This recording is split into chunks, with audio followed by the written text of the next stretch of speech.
Shalom, welcome to Torah in 6 times, 6 minutes, and you get a full idea for the Rebbe. When we're into part 4 now.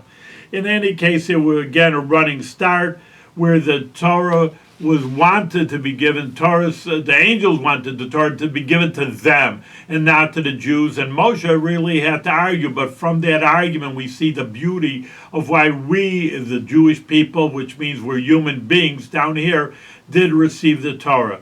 Now, another answer why the angels argued that they deserved the Torah is they say, well, we understand that, it says honor your parents. Well, we don't have parents.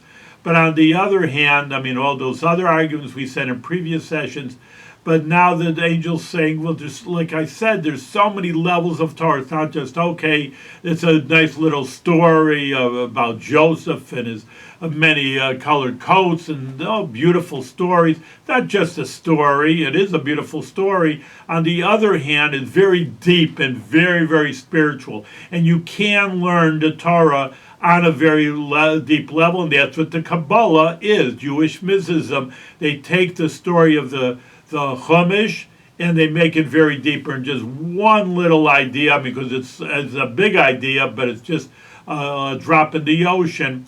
And it just says that, like Abraham and Sarah, even though they really were real people, some people say they weren't real, it's allegorical. No, there was really the first Jews were Abraham and Sora.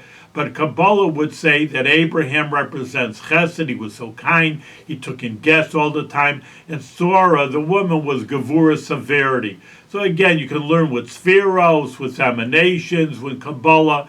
And it says, all right, on a spiritual level, that's all we're looking for. We're the angels are saying, give us one part. Again, we know that we don't kill and steal. We're not kind of beings like that. We're spiritual beings. But on the other hand, we could learn on a spiritual basis. We're spiritual. We want the spiritual part of Torah. So that's a good argument. Maybe they should get one part of the Torah. And so what is the answer? Again, we have to have an answer for everything. All these good arguments, we do have to have the answer.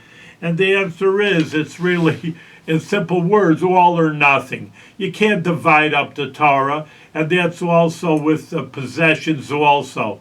Again, we were talking about you want a field. Let's say you have 10 acres to sell, and the guy next door says, well, I could use 5 acres. That would be very nice over here. I just want 5 acres. And I'm the next door neighbor. Give me the 5 acres instead of the 10 acres. Well, maybe an argument, but again, going back to Jewish law, that isn't a good argument. Because again, that if you sell one part of an object or a field, well, I want a whole thing. I don't want just part of a truck. Just sell the 4 tires. What am I going to do with the rest of the truck? Well, I want the 4 tires on the car you're selling. Well, I got to sell the whole car. They're going to sell you a part of it. Who's going to buy a car without 4 tires? I'm going to be left with nothing. So like I say, it's all or nothing, and that's the argument there. That also, you can't be a person, the next door neighbor, or like with the angels, we're in the spiritual world. Well, just take the spiritual part of the Torah, not the physical part. It doesn't work that way. Either you take all or nothing, and since you can't take all, because you're not physical, you never were slaves in Egypt, like it says in the first commandment, or like we say, you don't kill, you don't steal, you don't have parents, etc. Therefore, you can't just take part of the sale of the Torah. You have to have all or nothing, and that's what Moshe Rabbeinu, and that's a very good argument against the angels receiving the Torah, because we want the Torah down here. We want that privilege and merit of having the Torah. And we said at the first session, the Torah is the deepest treasure of the Almighty. And we want that treasure, and we wanted to have the privilege of learning Torah and doing mitzvahs by us in this world. So that's a very important idea.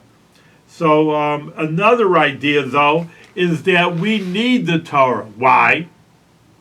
We have an Yetzer Hara. We have an evil inclination. And therefore, how do we cure it? Can't take surgery and take the evil out of you. That's ridiculous, of course. But on the other hand, what we have is Torah. We can more call it, I gave Torah Tavlin, like spice it up. Maybe something doesn't taste, it doesn't taste so good. All right, we'll put some salt, all kinds of ingredients, all kinds of spices into the food. Ooh, now it tastes really good. So the same thing with us, that we have a Yetzer Hara, we have an inclination, everybody does. And therefore, we need the Torah. You just want the Torah, you angels. Oh, it's beautiful, which it is, and nice to learn. But it's not just that we have the privilege and it's beautiful to learn the Torah. We need the Torah to help us overcome our Yetzer Hara.